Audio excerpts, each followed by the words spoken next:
So as the kids say, I'm going to keep it a buck with all of you guys. I have no idea what the Mariners are doing. So a few weeks ago, they traded away their third baseman and fan favorite player, Eugenio Suarez. And fast forward to today, not only do they still have that void at third base, they have a void in left field now because they traded Jarred Kelenic. Jarred Kelenic is on the Braves because of course he is. And knowing how the Braves operate, probably over the next 48 hours, Kelenic is going to sign an extension worth about $18.75. Then he's going to donate 10% of that contract to the Braves Foundation. So all right, let's get into it. Now, before we talk about that breaking trade and a few other small stories, a favor to ask: if you're brand new or you have not clicked subscribe, click that subscribe button. We are so close to 500,000. All right, I'm done begging. Sorry. Now, the first story I want to talk about, this was completely random and came out of left field, but Chris Archer, he is done in the game of baseball. Kind of. We'll talk about that in a second. He is a two-time All-Star. He was third in Rookie of the Year voting back in 2013. In 2015 with the Rays, he had a 3.2 ERA, and he finished fifth in Cy Young. He was widely considered to be one of the smartest players in baseball, so that's why this next move, it makes sense. Now, even though he hasn't officially announced his retirement, the Dodgers, they picked up Chris Archer to be a special assistant in baseball operations, so he's joining the LA front office. I mean, we could put two and two together. He's done pitching, but again, because Chris Archer was considered to be one of the higher IQ pitchers in the game of baseball, him going to LA, I mean, that's a match made in heaven. Speaking of LA and matches made in heaven, Joe Kelly, he is going back to the Dodgers on a one-year contract. And when he joined the White Sox, it just wasn't really, the vibes were off. That's all I can really say. He was striking out everyone, but he was allowing runs left and right. What happened? He was traded to the Dodgers, and then he became prime Joe Kelly all over again. He had a 1.74 ERA and 19 strikeouts in 11 games after he got traded in the second half with the Dodgers. So just like Chris Archer, being with the Dodgers is kind of a perfect match. Same with Joe Kelly. He's not Joe Kelly without that Dodger blue uniform. The same exact story can be said about Wade Miley and the Brewers. Wade Miley, I don't know what it is about wearing that Milwaukee Brewer uniform, but he is so much better. In over 200 innings, Wade Miley has a 2.91 ERA with the Brewers. Every other stop, he's basically just kind of been average. He has a 4 ERA in his career and a 2.9 ERA in basically 3.5 seasons with the Brewers. Yeah, you better stay with him. Now, one more update I do want to give you guys before we talk about the Kelenic trade. Jung Hoo Lee, he has officially posted. All that means is that every team in Major League Baseball now has the next 2 or 3 months to try and sign him. I mean, this dude, from 18 years old to 24 years old, he had a combined 340 batting average in the KBO. He's won a KBO MVP. He's won 5 Gold Gloves. And during the World Baseball Classic, he was widely known as the Korean Mike Trout. So yeah, he's coming to Major League Baseball, and I could not be more excited. I mean, back in 2021, he hit 360 in 123 games. Then in 2022, he had 23 home runs while hitting 349 again. He's a Gold Glove outfielder. This dude's gonna be a stud. All right, here we go. The meat and potatoes of today's video, the moment that we've all been waiting for. The Atlanta Braves and the Seattle Mariners are in agreement on a trade that will send outfielder Jarred Kelenic, left-hander Marco Gonzalez, and first baseman Evan White to the Braves in exchange for right-handers Cole Phillips and Jackson Kowar. By the way, that's the second time in the last 2 weeks that Jackson Kowar has been traded, so hopefully he didn't move or buy a house yet. Look at this graphic right here.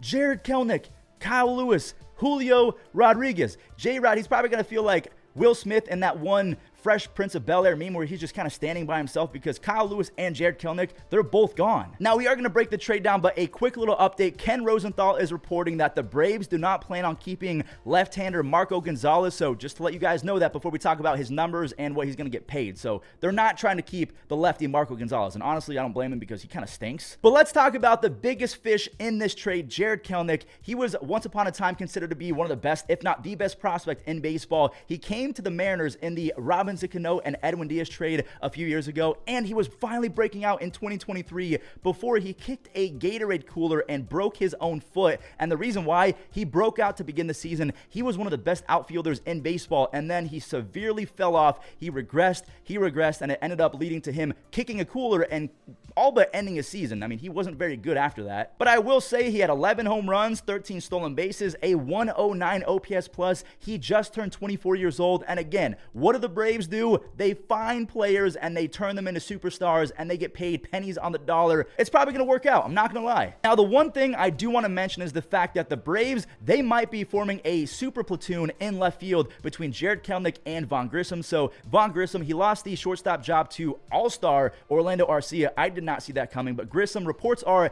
that he is going to be a left fielder going into 2024, and I can kind of see that working because for his career, it's only 76 at-bats, but he has a 303 batting average and a 349 on-base percentage versus lefties. So if you have a Vongreem, Jared Kelenic platoon out in left field, that could be really good. But then again, Jared Kelenic, he has superstar capabilities. I'd want to play him 150 plus games just to see if they can get the most out of him now that he's on a new team, maybe new team, new start. Maybe he breaks out all over again. I mean, Kelenic, he can be really good. So we know that the Braves are getting Jared Kelenic, but they're also getting lefty Marco Gonzalez, and this is essentially a salary dump trade again for the Mariners. So they traded away Eugenio Suarez to save money. Kelenic, it's the same thing. They're trying to get rid of the $12 million owed to Marco Gonzalez going into 2024, and again, I don't think he's very good. But not only that, Evan White, who once upon a time was considered to be a top prospect as well, he was more of a slick fielding, kind of speedy first baseman. This dude was about to get paid $7 million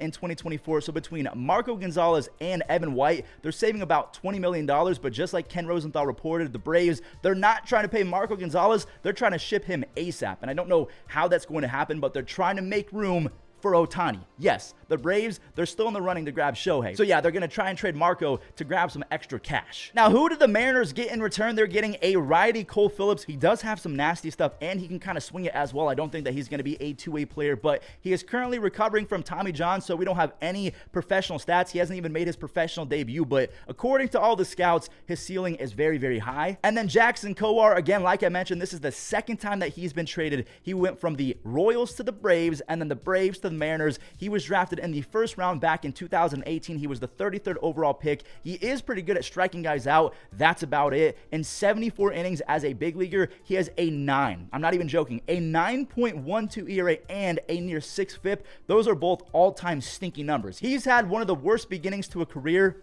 ever. So again, Cole Phillips and Jackson Kowar are going to the Mariners. The only way that you can justify this is that the Mariners are completely dumping salary. That's it. And I guess it kind of makes sense because the Mariners always like to work in the shadows. Every time the Mariners make a move, it's always kind of random and you weren't expecting it. So the GM of the Seattle Mariners, Jerry Dipoto, I feel like he has something up his sleeve. It's going to take some time, and that's what he really likes to do. He makes trades, he's shocking, and then he kind of fixes it a few weeks or a few months later. Maybe he has Shohei Ohtani up his sleeve. And because winter meetings are going on right now, we're getting report after report that teams are talking to each other, and the Mariners, they might not be done yet because reports are surfacing right now that the Mariners are trying to grab not only Randy Arozarena, but Isaac Paredes, both from the Rays, and that would make a lot of sense because they would fill in the hole left behind by Suarez with Paredes, the hole left behind by Kelnick with Randy Arozarena. They would be a much better team. I mean, Isaac Paredes made me look otherworldly stupid last year because I said that he was a 4A player. I didn't really know what his ceiling could be, but he had a 4.5 WAR with 31 home runs, a 352 on base percentage, and a 131 OPS plus, all while playing pretty good defense over at the hot corner. He's not a platinum glover by any means, but Isaac Paredes, he was very, very good. And what do the Rays do? They like to trade when a player is at his peak, and the same can be said about Randy Arozarena. So if they don't grab Randy Arozarena, the reports are right now that Max Kepler is currently in the crosshairs for a Jared Kelnick replacement, and he's a really good defensive outfielder. He had 24 home runs and a 121 OPS plus. He would fit in perfectly with the Mariners. But again, unless the Mariners grab an Isaac Paredes or a Matt Chapman or a Jeimer Candelario or a Randy Arozarena, what are they doing? I want you guys to let me know in the comments, what did you make of today's recap? We talked about a lot today. Again, do me a favor, click that like button, click that subscribe. We're so close to 500,000, and I'll catch you guys in the next one. And hopefully the next trade makes more sense.